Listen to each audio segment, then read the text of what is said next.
I'm Lagrand Elliott. I'm Cindy Ayers-Elliott. And we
I'm Lagrand Elliott. I'm Cindy Ayers-Elliott. And we have a brand new show called Ag and Culture. We'll be discussing all things agriculture. But more specifically, how it affects farmers and ranchers of color with national and local guests. And of course, we're talking culture, food, wine, health, politics, education, and so much more. Join us for informative and fun conversation with guests from all over the country. It's a fresh new show, Ag and Culture, every Tuesday morning at 9 a.m. Central, 10 a.m. on the East, and 7 a.m. on the West. Watch us on our YouTube channel, MS Footprint Farms. And on WeBelieve.global. Good morning. Welcome. Ag and Culture is on the air, episode number 7. Welcome back to the show. And my lovely co-host, as always, riding shotgun is Cindy Ayers-Elliott. Good morning. Dr. Ayers, how was your weekend? It was a great weekend. Really? Yes. What did you do? I got to spend some time with good friends. Okay. And we got to do a little planning on the farm.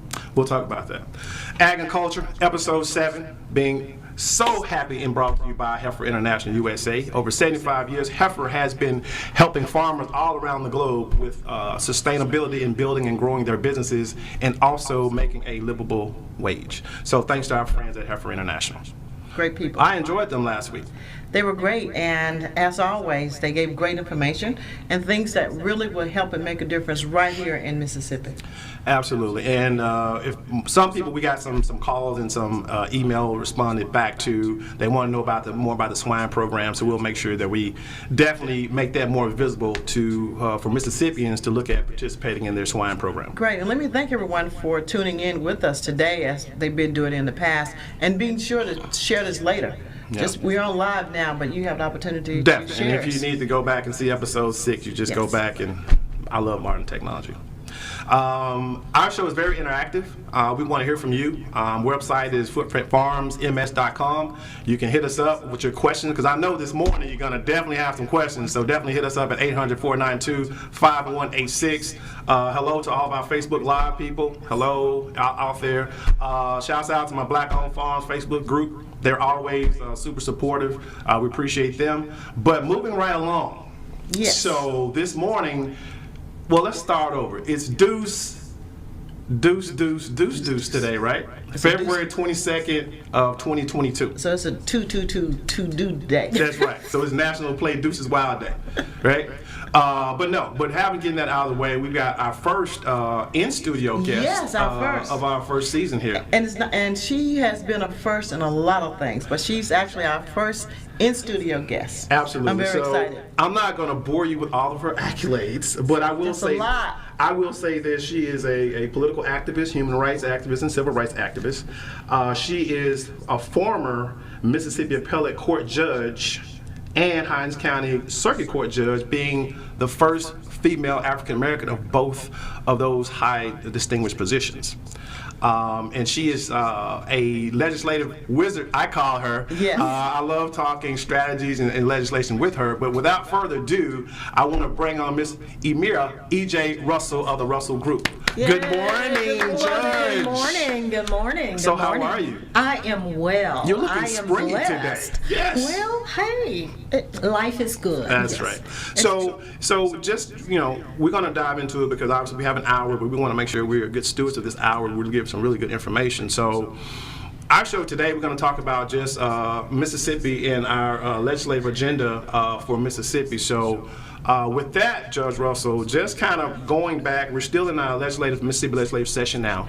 Obviously, Senate Bill 2095 is the big deal, but there's so many other bills that are still alive that may have a lot of significance if they're passed. You want to just kind of speak on some of those that you find very fascinating and still alive in the legislature? Well, yeah, and of course, for those people who don't necessarily follow the legislature, they come in the first Tuesday of each year.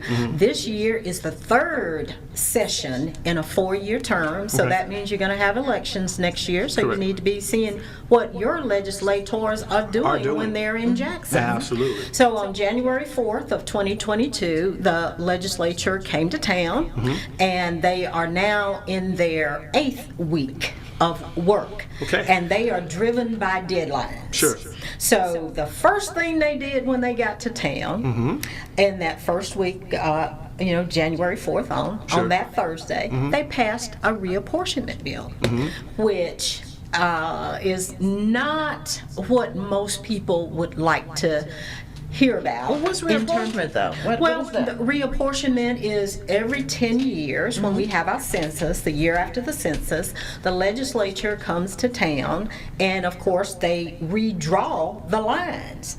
Now, this year when they passed that reapportionment bill, and like I said, it was the very first piece of legislation that they very passed. first. Very first thing on that Thursday. They came on Tuesday, they passed that on Thursday, which means that there had been a lot of work going on across the summer and that kind of thing. Sure. But it's critical that people look at it because it affected the only black congressional member that we have. That's Congressman Benny Thompson, 2nd Congressional District. the 2nd Congressional District. And they added several counties. It's already a big district with Yeah. 22, 23 counties. Yeah. But they added Adams County, Amite, Franklin, and Wilkinson in the southwest portion of it. Oh, the state, sure. So now it's very long, Right. From the top to the bottom. from the top to the The bottom. Mississippi Delta at a diagonal line straight So down south. it's starting in Tunica. It goes all the way down to Wilkinson. Yeah, Wow. Wilkinson. So- Adams down to Natchez. That is a long way. So what was the whole fight about? Well, I won't say fight, but I guess parity was, and I agree with the congressman, was I should have all of Hinds County. Why is that even up for discussion when we're talking about congressional districts? Well, it's up for discussion because there are certain neighborhoods in Hinds County that are not majority black. Even though the city of Jackson Sure, is, sure. there are certain pockets in Hinds County that they need in the 3rd congressional district. Why? I mean, When you it say is- when you say need, and I'm not trying to put you. I mean, when you say need, to keep it majority white. Okay. I mean, that's the bottom line of it. Now, you may get some other reasons, but that's the. I when mean, you that's, add it it is all what it up, is. I mean, that's the that's bottom more line. supporters that are usually going to vote red and not blue. Right. Got it. So now the district then is already was, like you said, so wide to begin with, or in geographical. So now it's over 300 miles. I understand one From way. top to bottom. From top to bottom. Wow. So if you travel in the bottom as a congressman, you know, and you like to visit Sure. the people in your district, Sure. it's very difficult to go from the bottom to the top in the Yeah. same day, Same day. and have any effectiveness. Sure. So So a lot of surrogates on a campaign trail this year for sure. well, let's hope so. Yeah. Let's hope so. I'm not sure who all may have qualified in that race yet. Right. and- So and is that done as far as legislatively? Has it been drawn or is it? Yes. So But it that's- hasn't been approved. It hasn't Does been- not has it- go to the Justice Department. Does it go anywhere else? This is it. Apparently, you forgot back when, a couple of years ago, they said that states such as Mississippi that had a history of discrimination didn't In- have to send it to justice in for gerrymandering? approval. Yeah. Oh wow. And that in certain areas, there was a court case, I believe in North Carolina maybe, where they said certain gerrymandering, if it's not based on race, and of course what would be, Wouldn't be it what- would be yeah. politics, is Yeah. okay. Yeah. Politics and economics or division. It's okay. Yeah. But that is going to be critical, the way that's drawn, because that same census, and that's why it's so important for people to complete that The census when census, it comes. yeah. Because this will trickle down, and of course, the legislative races will be redrawn So it's going based to on affect. that. It's going to affect City, every county, county. anywhere you've got an elected official, basically, it's going to impact that. Impact that, yeah. But that was the first thing they did, and they did that because they know they have to go ahead and redraw certain lines. The congressional races was the most important right now because, Right. of course, they're on the ballot in November. Sure. Every 2 November years. 2022. Yes. Yes, every 2 years. Yeah. Yeah. So, but I'm saying people need to be getting ready for that, and some of the other things we're talking about election-wise for 2022. Yes.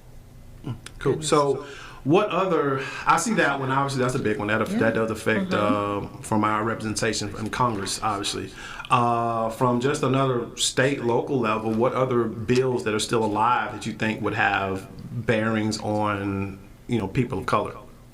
Well, equal pay, of course, that's more of a female thing, but disproportionately Very affects important. African Americans. That legislation is still alive. Okay.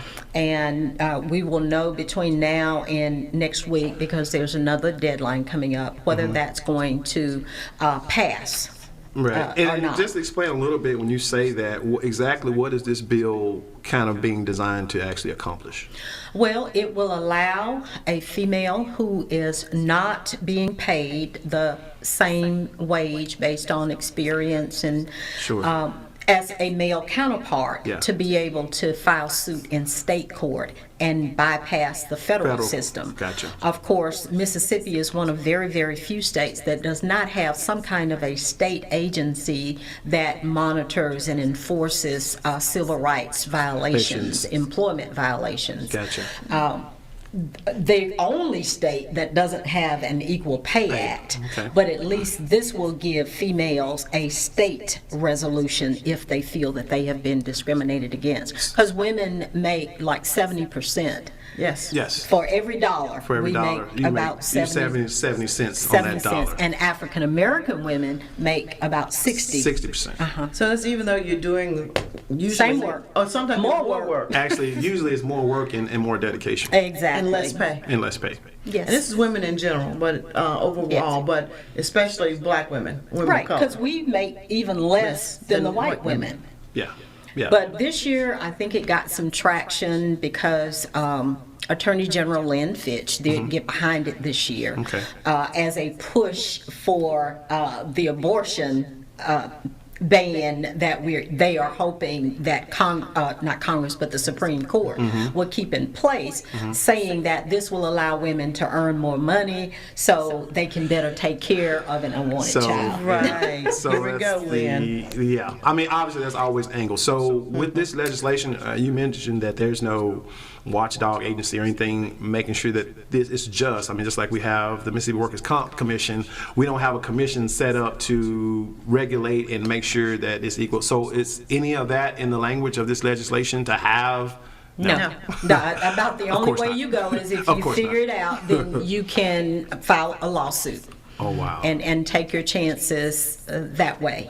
And so if, Unlike an EEOC, Equal Right. Employment Well, Opportunity opportunity. Commission, Sure. where you can take your complaint and they will do an investigation Yeah. and make a determination as to whether they see discrimination or not. We don't have an agency like that that will be monitored or managed by the state.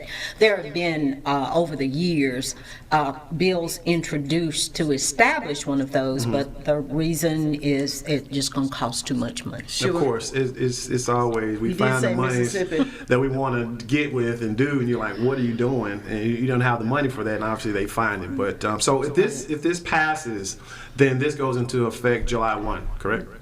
Most probably. That's probably. when most bills Will go go into into effect, effect, yeah. but they can have a different date if the legislature so But it chooses. has to pass and then be signed by Well, the governor. Sort of, kind of. It has to pass and then be signed, but of course, if the governor doesn't sign it, it goes into effect after 5 days. If he vetoes it, I'm not sure if there's enough heart in the Senate and the House to override that legislation. Got it. Hey, That's why women need to run for office as well. Absolutely, absolutely. that's right. Hey, Good we want your women. calls this morning. We're here with Ermia E.J. Russell, the Russell Group, 800-492-5186. If you have any questions of legislation, what's going on now. And obviously, we're going to talk about Senate Bill 2095. We're gonna get there. At some point, we're going to get there. And obviously, if you're not familiar with the bill number, that is Mississippi's new medical marijuana law that's now in the books, so said and so written, signed by our great governor of the great state of Mississippi. We're going to talk about that bill and dive into it and exactly how that's going to affect communities of color. How is that going to create some type of economic paradigm shift, and will we be a part of that economic paradigm shift when it's all said and done? Dr. Ayers. Exactly. Well, the great thing, too, about what's going on, more is happening. And the more you know, I always tell you this, we're going to tell you some things, it's going to be fact. But we want you to go and to research yourself, to read, to pull this up. We're going to give you some numbers and some information, Right. but you go and check it out. you know, a lot of people would tell you a lot of things, but you need to know truly what's fact and what's Right. being made up just for reasons of their own. That's Selfishness come in a lot of ways, in a lot of things. Right. And if you don't know exactly, one way you can find out for sure is to read or to contact people who specialize in that area. That's right. Lagrand, we're coming up to a break. Yes, ma'am. We're coming up to a break. Thank you, Dr. Ayers, You're for that. You're welcome. getting pretty good at this. Ag and Culture. We're here with the Russell Group, Miss Ermia E.J. Russell. We'll be back with more Ag and Culture right after this break. Heifer USA is a nonprofit that supports small-scale, sustainable livestock businesses, and we are currently seeking individuals interested in pastured pork production in the state of Mississippi. Applicants should have access to at least 35 acres of land and be willing to participate in in-depth training, both online and in person at Heifer Ranch in Perryville, Arkansas. To learn about our operation, check out the Pastured Pigs playlist on the Heifer USA YouTube channel, or contact Farmer Engagement Specialist Ruth Canada at 501-391-5511. Footprint Farms is a beautiful 68-acre vegetable and cattle farm located in Jackson, Mississippi, and is Mississippi's largest urban farm. The mission of Footprint Farms is to provide the community access to healthy food choices, introduce our youth to agriculture, and provide training and technical assistance to small farmers and ranchers. The farm is open to the public every Friday from 2:30 to 5:30 p.m. to purchase fresh produce or visit us at the Mississippi Farmers Market located near the fairgrounds in February. We accept all forms of payment, including EBT and SNAP benefits. Looking for a beautiful venue for your next wedding, family reunion, or dinner? Footprint Farms offers a 3,000 square foot facility on 5 beautiful acres, perfect for your next event. For more information, visit our website at footprintfarms.com, Facebook and Instagram at Footprint Farms, or call us at 601-910-5534. Footprint Farms, farm fresh, city sweet. Hey, welcome back, Ag and Culture. This is episode number 7. We're here with Miss Ermia E.J. Russell. She is a former Mississippi appellate judge as well as a Hinds County circuit judge, and we're just so glad to have her here, and she's just really giving us some legislative guidance as how it's affecting Mississippi. Our legislative session is kind of on and popping, as they say, and we're kind of coming to the end of that. Just want to ask you real quick, though. It seems like you're right. They're pushing up against deadlines. There's no need for a special session at this point for anything at this point, right? Not that I'm aware of. Okay. There is not. Now, I don't know how the income tax alleviation is going Yes. to work out. Yeah. Now, next week, tomorrow, February 23rd, is the floor deadline. So that means that bills that have passed both the House And or the Senate, it'll now come to the floor for vote. For a formal vote. Right. And if, of course, most of the time these bills are going to go to conference. Right. And that'll take up some time. They're going to be dealing with the appropriations bills, Right. tax revenue kinds of bills. But as people have heard, there is a big push by the Speaker of the House of Representatives, Philip Gunn, who represents the Clinton area, to eliminate the income tax. The state income tax. The state income tax, yes, not federal. Although we'd love to. And that was the thing, and if you could just, I know there's a lot of nuances to it, but just for, our subscribers, we hear talk about doing away with the state tax. What does, as an average citizen, what does that mean to me? Is that something I want? Or if you look at it, is that something that I don't want? Because usually when they take away something else is going to push up to equal that out, and I may be paying something else different. So is that beneficial to the average citizen, or should I not want this? Or which way should I be on this? Well, I tell you, I'm kind of torn. Okay. Because when I look at the states who have no income tax, they are always 1, 2, 3s in all things good. Speaking of population growth right now, Right. we're talking Texas, we're talking Florida, Yes. we're talking Tennessee. Right. I mean, they're just booming. And they have no state tax. And they have no state income tax.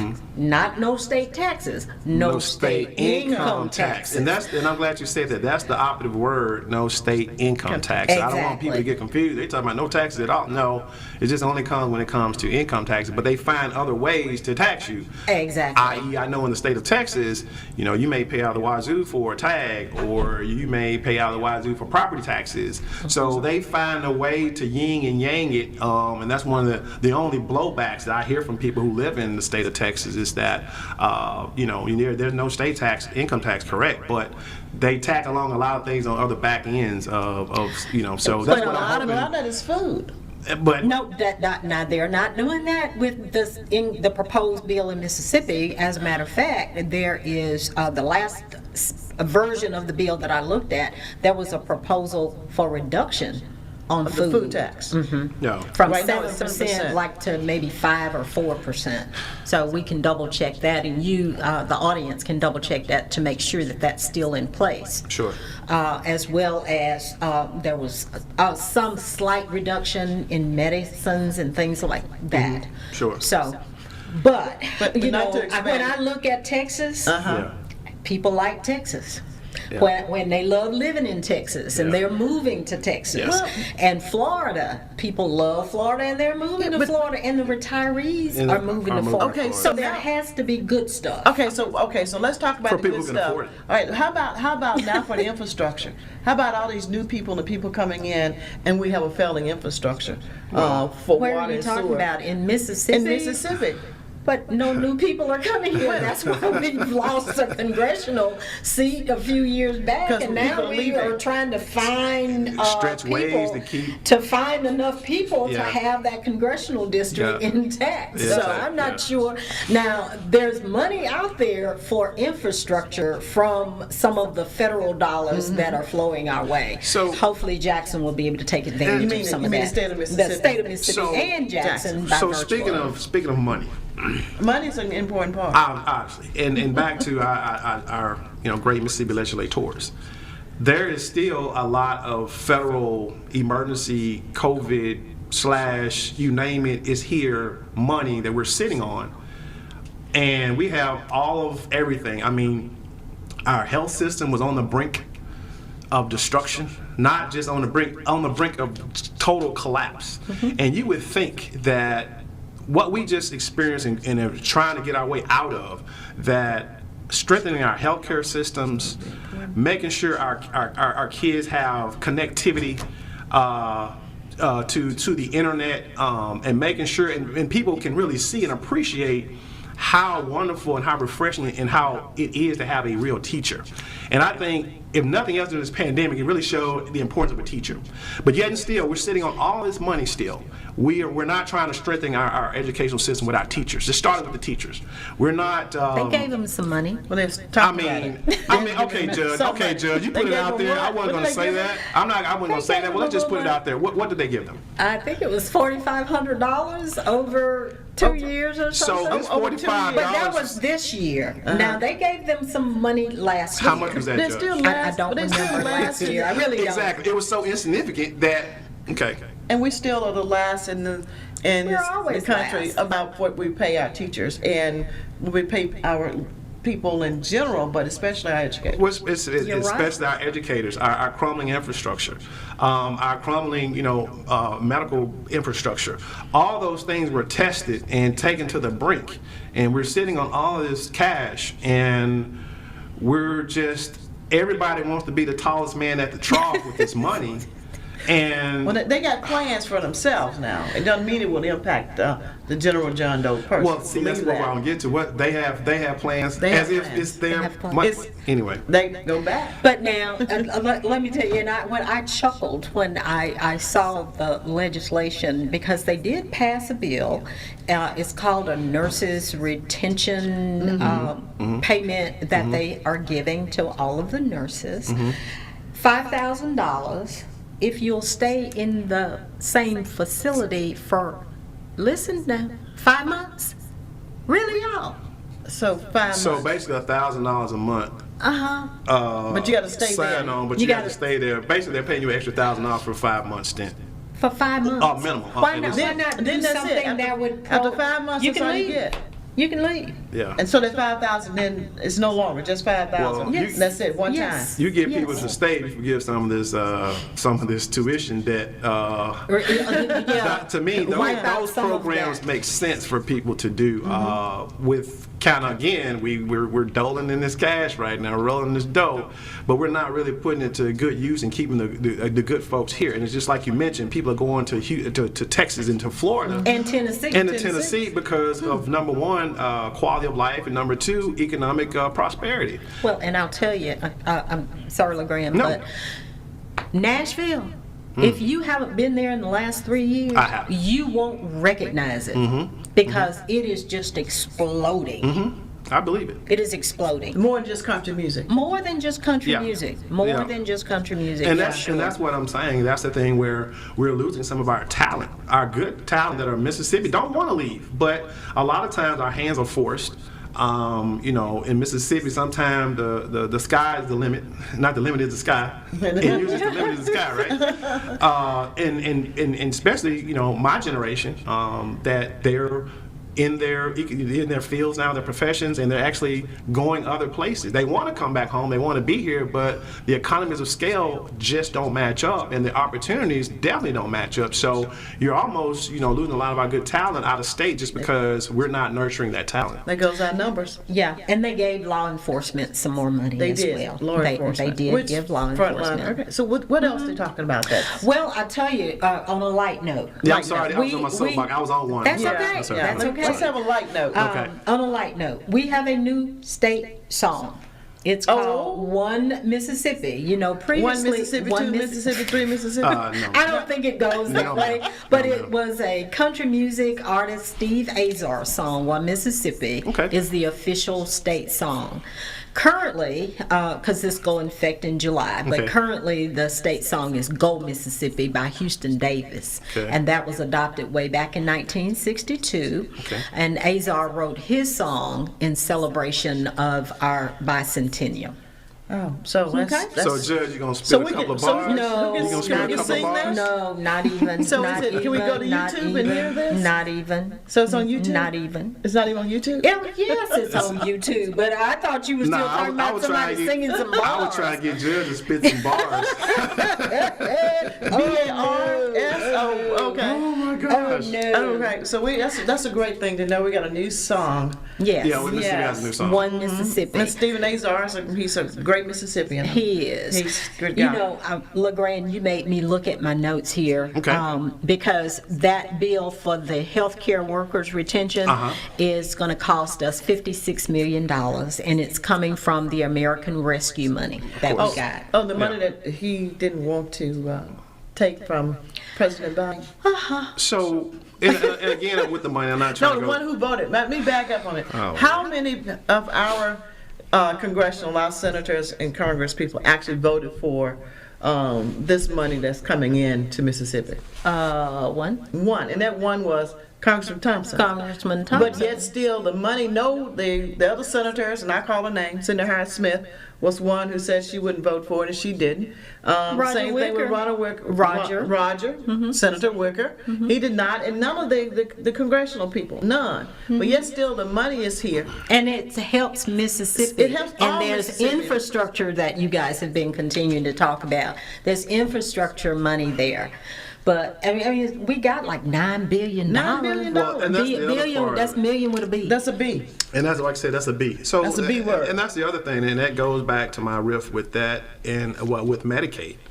We're always, and I always hear legislators talking about, we're on the brink with Medicaid. We're on the brink of this. Expansion. We're in this and the expansion. Well, I know the expansion part when we want to expand it, but we're always saying we don't have money and it's running out of money. We don't have money for it. But here's this money sitting here that you can really, let's face it. I mean, we got some sick, poor folks here. And, Yes. they're sicker. And Yes. they're getting sicker, and the outcomes are not where they need to be. They're so disproportionate. And we're telling folks, okay, we're already last in everything.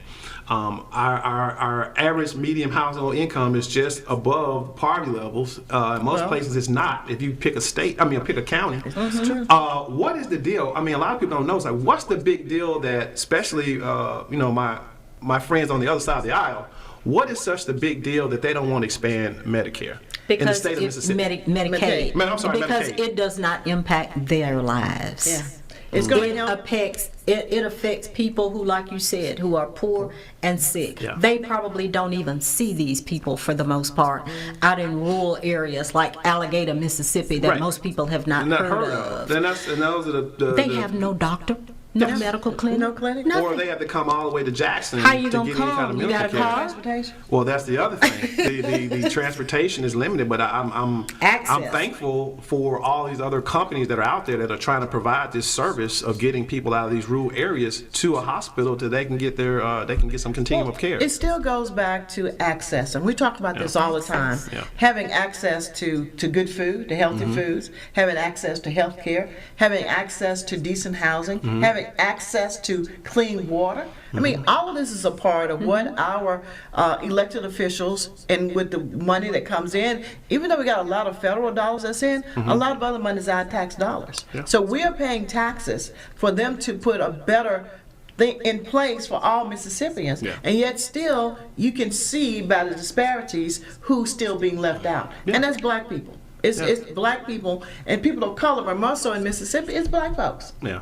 And we're we're still the minority in the state. Well, so. they don't say that when it's time to pay taxes. Of course not. You know, when it's time to be done. Or when they want to use the numbers to get more money in. Yeah, of course. And then the money comes in, and then again, it goes back to their agenda. Yep. That's the reason it's so important for us to understand more and to get out and exercise our right Yep. to vote and to put some good candidates out there, but to support. And don't just take this little drop in the bucket and think it doesn't impact you. It does. It does. It not just you, but your children and how they're educated and how their health care comes. Little it's passionate, Dr. Ayers? Little passionate? I am always passionate when you're talking about the people of Mississippi, Yes. the rest of these. Hold that thought. That soapbox. Hold that thought. That's my soapbox. That was her Can I soapbox. say commercials We'll get coming back. up? We'll get back to your soapbox in a Okay. second. All I right. want to thank our wonderful sponsor, Heifer USA International.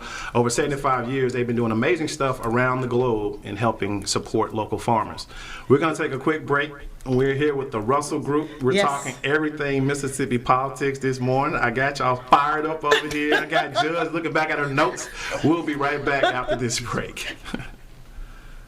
Heifer USA is a leader in regenerative agricultural practices, like our pastured pork production operation. Raising pigs on pasture allows the animals to flourish in their natural habitat while building organic soil matter and restoring soil biodiversity. And we're sharing our knowledge with viewers like you with in-depth training videos on raising pastured pork, poultry, cattle, and sheep. Find us on YouTube at Heifer USA and join our online community of regenerative ranchers today.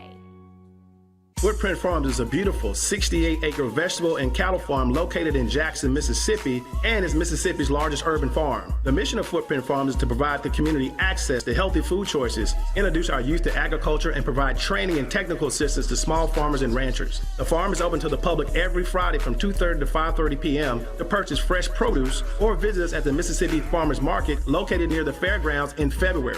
We accept all forms of payment, including EBT and SNAP benefits. Looking for a beautiful venue for your next wedding, family reunion, or dinner? Footprint Farms offers a 3,000 square foot facility on 5 beautiful acres, perfect for your next event. For more information, visit our website at footprintfarms.com, Facebook and Instagram at Footprint Farms, or call us at 601-910-5534. Footprint Farms, farm fresh, city sweet. Hey, welcome back to Ag and Culture. This is segment number 3. In the business, they call this the C block. The C block? The C block. Okay, that's for Cindy? No. Okay. We're here with the Russell Group, Judge E.J. Russell. And we're talking everything legislative in Mississippi. But I'm ready to get to the good stuff. I'll let y'all have segment 1 and 2. Now let's get down to the nitty gritty. Senate Bill 2095. Tell us a little bit about You're not that. going to let me talk about anything else? Yes, we're Can I going to take talk about 5 something minutes else. and run through it other Yes. than 2095? Yes. Because there are a couple that show kind of where the head is.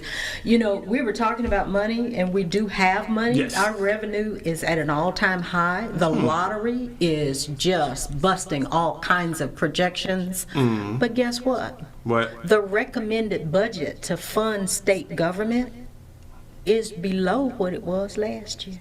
How does that work? fund state how you- government To overall? how you do fund that? state government overall, it's, I believe, $6.6 billion versus, Our annual, like over fiscal budget. Okay. Okay. Yeah, it's significantly lower. Now, but you're going to make me go through this pretty quickly.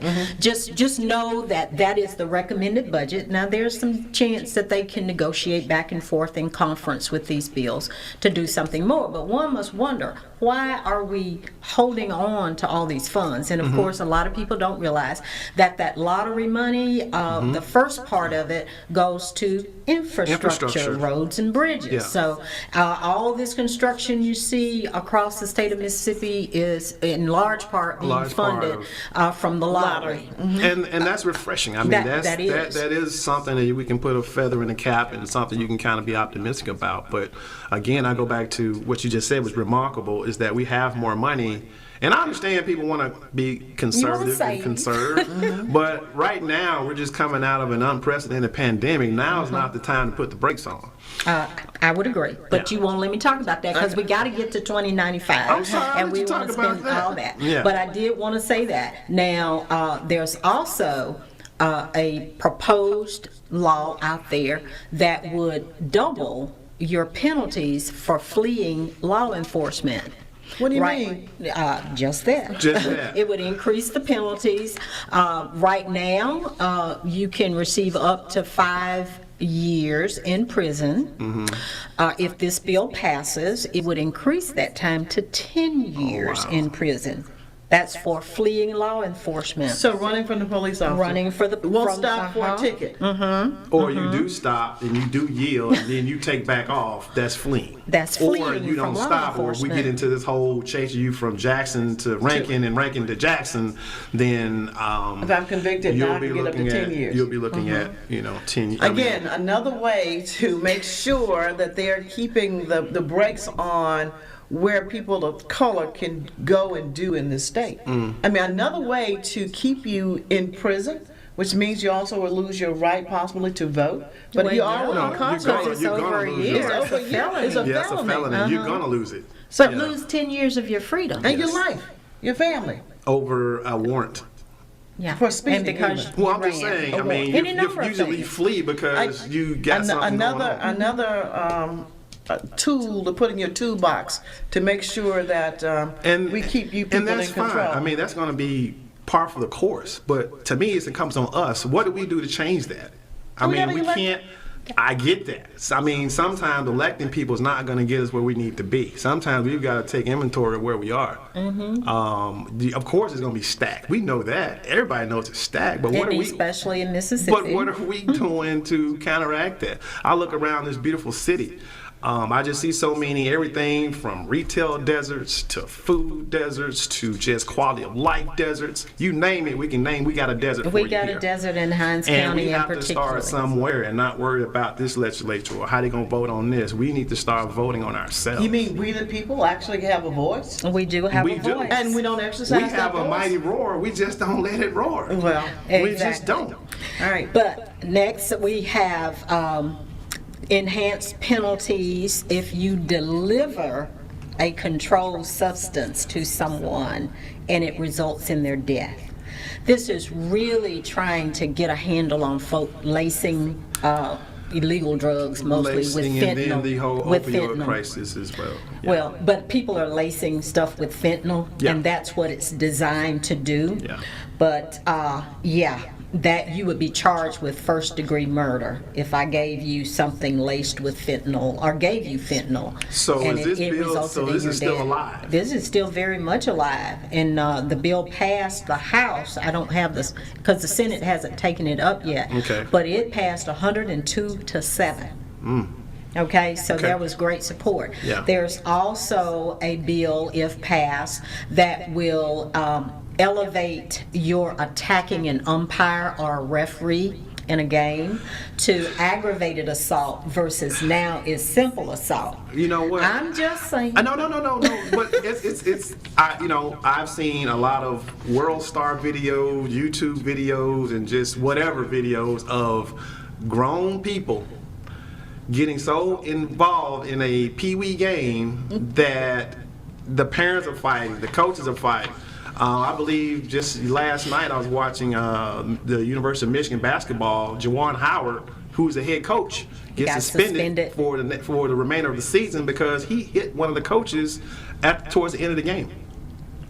So it's like we're sending these false numbers to our children, is that, do as I say, not as I do. As I do. But it's the fact that we have to put a law on the books so that all my daddy ballers out there can refrain from living vicariously through their kids, and they want them to be this professional athlete and just let these kids play. It's just unfortunate that we have to have a bill on the books to do that. But anyway, Judge, I digress. All right. So now I'm where you want me to be. There I'm we ready go. to talk about Here we medical go. marijuana. This is one of your main topics. This is one of my main topics. Oh, When I saw that we were going to have her. One There's a last but, thing. but. There's a but. Because I forgot to tell you about the fact, at your liquor stores, you get your liquor from the state Yes, alcohol ABC. beverage control. Well, they are moving that away from the state to private business. So business opportunity for people who want to be distributors, because there's legislation that is being considered. See, Judge, that's why it's important. I heard one news story on that. That was it. We might think about it. That's it. No. Is it done? Have they passed it? It has not passed as of right now, but there is strong support for it in the Senate. Yeah. So there's opportunities then for actually being a distributor in the state. There's new opportunities Yeah.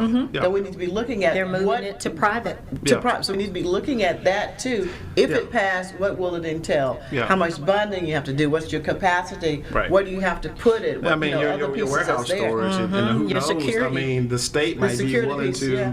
because they had to purchase that building out in Madison. I mean, who's to say Right. that they wouldn't, sell that building as well? If they're getting out of the alcohol, the liquor industry altogether, Which they should be. which they should have They are. gotten out a long time ago, because we the might even pricing be able is to just get not some new competitive. wines and some new things in now. We Well, always and limit it was in part, they talked about it just on the periphery for a little while. Yeah. But during COVID, when everybody wanted to drink, You had to drink. but the state employees were not at work Right. because of Oh, COVID. COVID, and so ABC wasn't moving at all. Right, and the liquor stores were suffering, Yeah. and their clients were suffering. And they so- couldn't go to any outside source to bring it in. You had to go through the state. So that's Right. where I think it's a good thing. You that, can't mail order. that they can't, But that right. does not mean we can start that still again, Lagrand. No, No, stills. no, It still no has to be stills. ABC. No It stills. still Well, has you to be know. that. The revenue man will come for you. All right, so Professor, the honey, So we're still, like, I see all the commercials, like for Grizzly and things like that, where they deliver alcohol.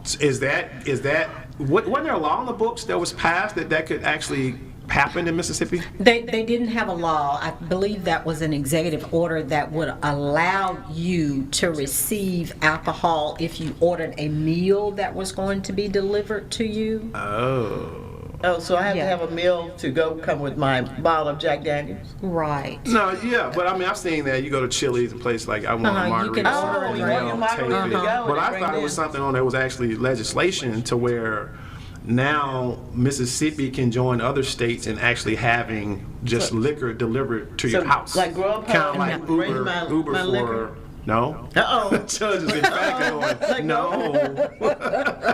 So that's not a thing? We won't talk about that car that came to deliver. We take it back. We didn't say that. Well, I think we're missing out, and maybe if it goes We privatized, maybe some laws can be changed to where you can order a case of wine from California and it's Or okay. Texas. Or Texas.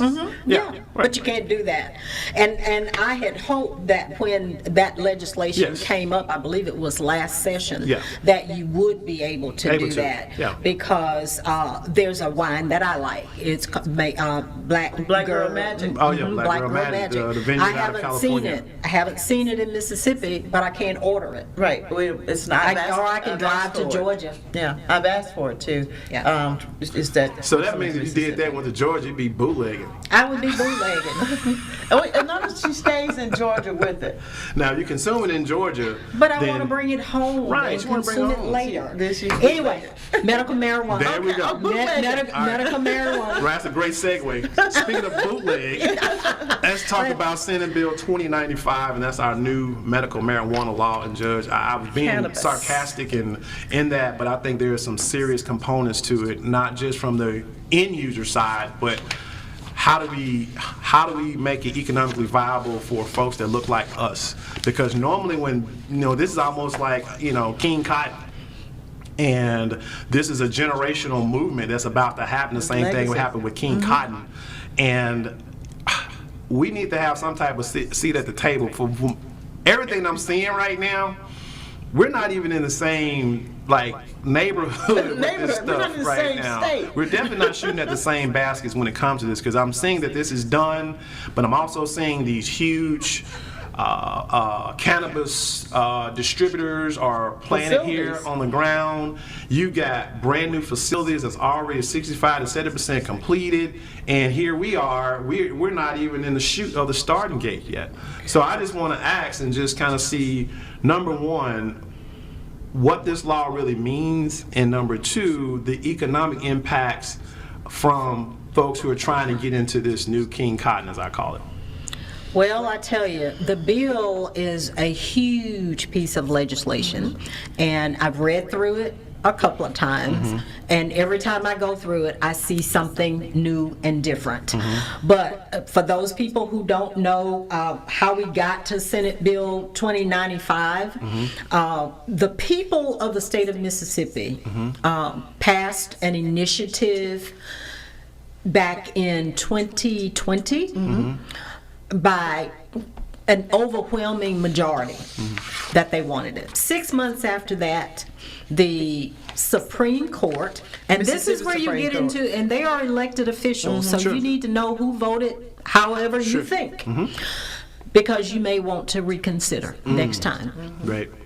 But they decided that the initiative process was outdated, so therefore we could not have legal marijuana.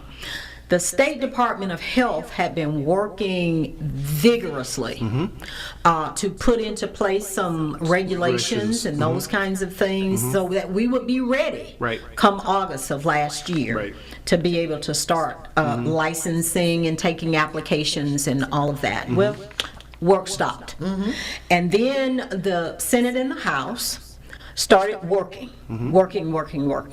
Just so you know, and I don't forget to tell you, the version that actually became Senate Bill 2095 was version number 45. Okay. 45, version number 45, that they had been working and trying to build consensus to get to a piece of legislation that they could pass. The bill, Senate Bill 2095, passed in on January 26th of this year. Conference report between the Senate and the House. They passed that. And then the governor, with much indignation and reservation, signed it into law on February 2nd. So in February, another two. 22. Yeah. In February. But he said that he was talking about joints on the street and all of this. I don't know where he lives or drives, but what he does. Puts doom and gloom on everything that they don't want. So we're gonna. I want us to break on this. We're gonna up against a break, but we're definitely gonna come back and talk about 2095 and how we can get into this booming business. And it's either you're gonna be left out in the cold or you're gonna be in the game. Which one will you be? So we're being brought to you by Heifer International. We'll be back after this break. He's smoking in the corner. At Heifer USA, we believe the backyard gardener can have a huge impact on their land, in their community, and on our climate. That's why we provide free virtual workshops for beginning, intermediate, and professional gardeners, teaching regenerative methods for growing healthy food while improving soil quality. Find us on YouTube at Heifer USA and join our online community of regenerative growers today. Footprint Farms is a beautiful 68-acre vegetable and cattle farm located in Jackson, Mississippi, and is Mississippi's largest urban farm. The mission of Footprint Farms is to provide the community access to healthy food choices, introduce our youth to agriculture, and provide training and technical assistance to small farmers and ranchers. The farm is open to the public every Friday from 2:30 to 5:30 p.m. to purchase fresh produce or visit us at the Mississippi Farmers Market located near the fairgrounds in February. We accept all forms of payment, including EBT and SNAP benefits. Looking for a beautiful venue venue for your next wedding, family reunion, or dinner? Footprint Farms offers a 3,000 square foot facility on 5 beautiful acres, perfect for your next event. For more information, visit our website at footprintfarms.com, Facebook and Instagram at Footprint Farms, or call us at 601-910-5534. Footprint Farms, farm fresh, city sweet. Hey, welcome back to Ag and Culture. We're here with Miss Ermia. I see I got it right. E.J. Russell, the Russell Group, and we've just been kind of slamming through this Mississippi legislation. So I'm going to be quiet and let her run through. Which is new for him. I am the host. 2095 and kind of where it is, what it means, and then we'll just kind of go after that. All right, sounds good. Now, let's talk about 2095, and I'm going to run through a lot of things, and we'll come back and take some questions. Sure. Just so that you know how to qualify for the program. To qualify, patients must have at least one qualifying medical condition, and there are 24 of those, things that include cancer, Parkinson's, Huntington's, muscular dystrophy, glaucoma, spastic quadriplegia, HIV/AIDS, hepatitis, and I'm not going to go through all of them. Sure. But a chronic medical condition or its treatment that produces either cachexia, and I don't know what that means, or wasting, severe nausea, can be considered a pain state in which the cause of the pain cannot be removed. So talk to your medical professional and see if you can receive a written certification which will be issued by a healthcare practitioner with whom they have a bona fide relationship. Key phrase, bona fide. So there's no doctor shopping. No doctor shopping. If you hadn't been to the doctor in 20 years, even though you are sick with one of these chronic illnesses, you may not be able to get your certification. Okay. But now, and the patient must also apply to the health department for a registration card. $25. $25. And that would some be of the sickest people ain't got $25. And this, you cannot claim this on your insurance. Right, and no Medicaid would take So care you of think that. No that Medicaid. maybe in a while, maybe not this year, there could possibly be funding that will help, just like people that are below the poverty line that have serious Depends on the medical people. conditions. It depends on the people. If you scream loud enough, maybe somebody will hear you. Maybe there will be some introduction of legislation that some monies can be put aside to help those people who are in dire straits. But right now? Right. I don't know if there are opportunities. Right now, it's Because not. once you get the license, you still got to buy the product. Now this is for, This is for your card. Yeah, that's what I'm saying. I mean, Yeah, once you once get you the get your card, card, that you still just gotta buy that the just means product. you can go purchase it. And But you still don't have any money. that's And what I'm saying. your I've seen a insurance. couple of prices at some of these dispensaries, and it's very expensive. It So is how do very you- expensive. How do you, it's a good thing, but how good is it when you're talking about one of the poorest states in the union? And the people with the most pain probably can't afford it over the long term. Over the long term. So it's somewhat suppressive, but we'll even get to some more things. Now, that ID card expires after 1 year, Okay. unless a practitioner says that it will expire earlier. Okay. Patients between 18 and 23 must have written certification from 2 different practitioners from separate medical practices to qualify. So you have to get a second opinion. You got to get a second opinion. Oh, If wow. you are between 18 and 23, they just don't want you trying to come get some marijuana. Okay? Okay. Now, so Miss- there's two deductibles. Yes. Mississippi, like in part, half our people may not be covered by, True. know. Yeah. Anyway, Mississippi's licensed physicians, certified nurse practitioners, physician assistants, and optometrists, not an ophthalmologist, but an optometrist, can sign your written certification for conditions within their scope of practice for medical cannabis if they believe the patient would likely receive medical or palliative benefit from medical cannabis, have performed an in-person assessment of the patient, that's your deductible, That's the deductible. and perform a follow-up within 6 months to evaluate the effectiveness, and have completed 8 hours of continuing medical education courses on medical cannabis, plus 5 hours every year thereafter. That's the doctor. That's the doctor. doctor. He's got to do 8 hours. The eye doctor. Of Your eyeglass yeah. man. Okay. So that's funny. Is that okay? The Mississippi Board of Pharmacy is not making people do this for scheduled drugs and narcotics, but for And opioids. They're not even doing that, and that's the real powerful stuff that we're talking about, and people doctor shopping. But now you got to jump through all this hoop just for cannabis. Nice. Yeah. I'm just making Well, a parallelization. That's all. Oh, yeah. And only MDs and DOs may sign written certification for minors. It appears the certifying practitioner must also diagnose the patient with the qualifying condition. And written certifications must be issued on forms approved by the Department of Health. So I'm sure they are working on working those on all those forms forms. and Yeah. coming back. Yeah. Now, possession and purchase limits. This was a big sticker with our governor. I'm sure. And So, law enforcement. I'm sure. Yeah. Now, Initiative 65 said you could have 5 ounces per month. Wow. Okay. No, grams. I'm sorry. I was gonna say, Grams. Jesus. Grams. Ooh, 5 grams. It's like you trafficking. And the legislature came out first with 4 grams, I believe. And they finally agreed on 3.5 grams of flour. And I'm not going to get into all of the technical things, but apparently Right. it's enough. So, The Judge- patients may not purchase more than 6 medical cannabis equivalent units in a week. Go So ahead. just putting your legal hat on. So if I go to the cannabis store and I got my cannabis for the month and I get pulled over, what? Then you should be able to show your card, I would think, and they won't take your cannabis and they won't take you to jail. Yeah, and I'm talking But about, now you I'm can't talking be about under the amounts. influence. That's what I'm saying. That's kind of what I want you to get to. You can't be on the influence, and you can Not only driving. have a certain amount at any given time. Obviously, presenting that card too. Right. Oh yeah. Yeah. So you need to have your card. Don't say you left it at home. Keep it on your person.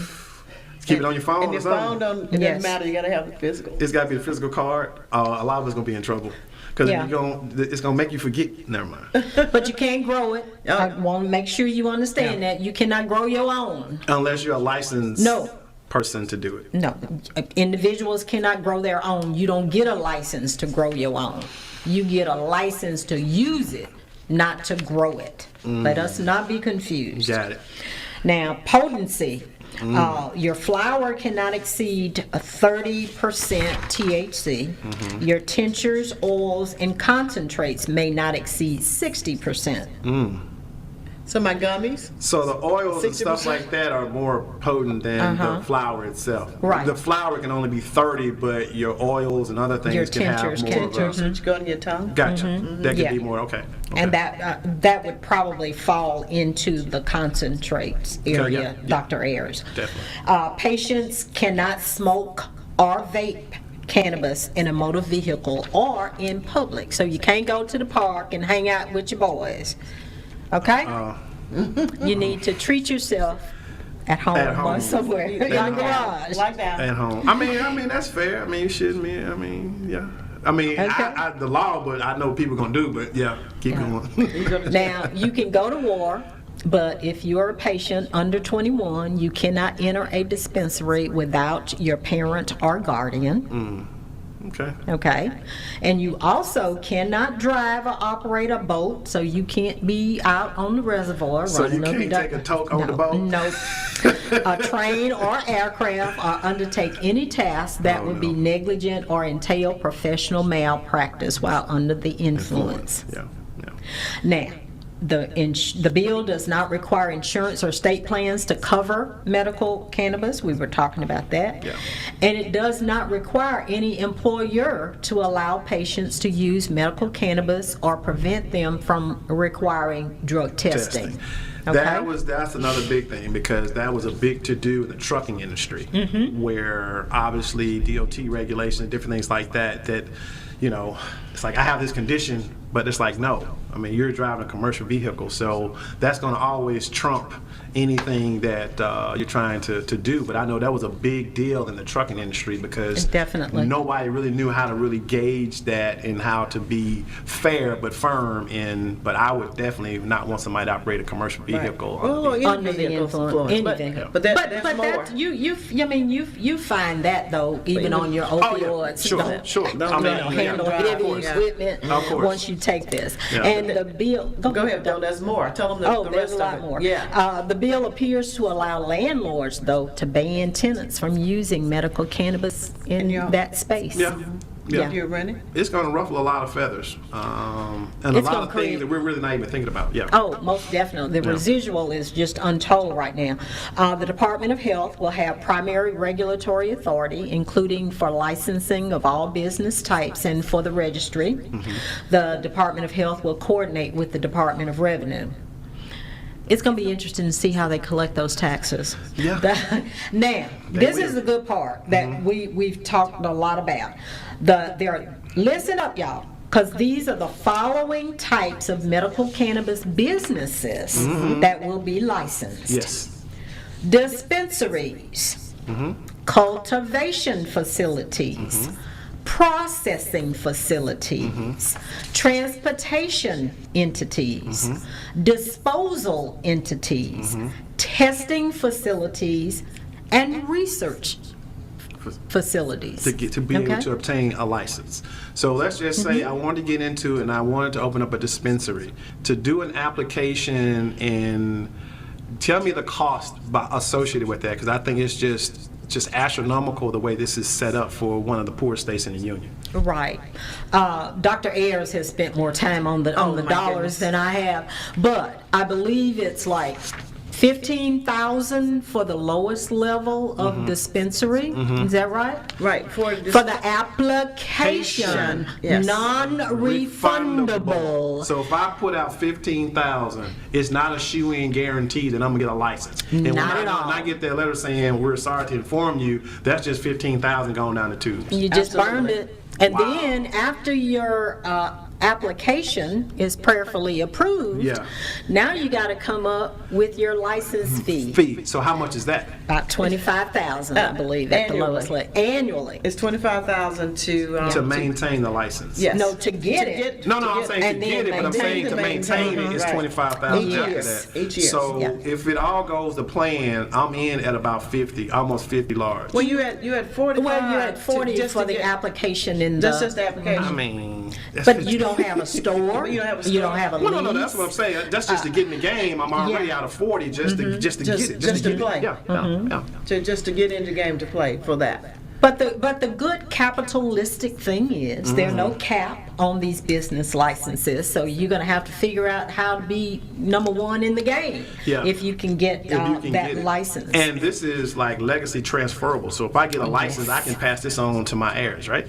I didn't read anything about that now. No, I thought it was somewhat transferable that you could, as long as you So maintain if it, you can have a transfer it. legacy, you need to put them in your app. It can be Lagrand and Christian. Okay. Got it. Okay? Got it. That way you don't have that problem. Now, somebody may come back 10 and seconds, Judge. say that it's transferable. Now, one thing people need to be watchful of is that local control, they can, your government, your city or your county can decide that they don't want it. After that, then you can get your petition and have it on the We ballot. gotta have more time. We're Yeah. already She's out of gonna come back time. She's again. gonna come back. Yes. There's so much to unpack. Ag and culture. We'll see you for episode 8. Bye. Bye. I'm Lagrand-Elliott. I'm Cindy Ayers-Elliott. And we have a brand new show called Ag and Culture. We'll be discussing all things agriculture. But more specifically, how it affects farmers and ranchers of color with national and local guests. And of course, we're talking culture, food, wine, health, politics, education, and so much more. Join us for informative and fun conversation with guests from all over the country. It's a fresh new show, Ag and Culture, every Tuesday morning at 9 a.m. Central, 10 a.m. on the East, and 7 a.m. on the West. Watch us on our YouTube channel, MS Footprint Farms. And on WeBelieve.global. Footprint Farms is a beautiful 68-acre vegetable and cattle farm located in Jackson, Mississippi, and is Mississippi's largest urban farm. The mission of Footprint Farms is to provide the community access to healthy food choices, introduce our youth to agriculture, and provide training and technical assistance to small farmers and ranchers. The farm is open to the public every Friday from 2:30 to 5:30 p.m. to purchase fresh produce or visit us at the Mississippi Farmers Market located near the fairgrounds in February. We accept all forms of payment, including EBT and SNAP benefits. Looking for a beautiful venue for your next wedding, family reunion, or dinner? Footprint Farms offers a 3,000 square foot facility on 5 beautiful acres, perfect for your next event. For more information, visit our website at footprintfarms.com, Facebook and Instagram at Footprint Farms, or call us at 601-910-5534. Footprint Farms, farm fresh, city sweet. Heifer USA is a nonprofit that supports small-scale, sustainable livestock businesses, and we are currently seeking individuals interested in pastured pork production in the state of Mississippi. Applicants should have access to at least 35 acres of land and be willing to participate in in-depth training, both online and in person at Heifer Ranch in Perryville, Arkansas. To learn about our operation, check out the Pastured Pigs playlist on the Heifer USA YouTube channel, or contact Farmer Engagement Specialist Ruth Canada at 501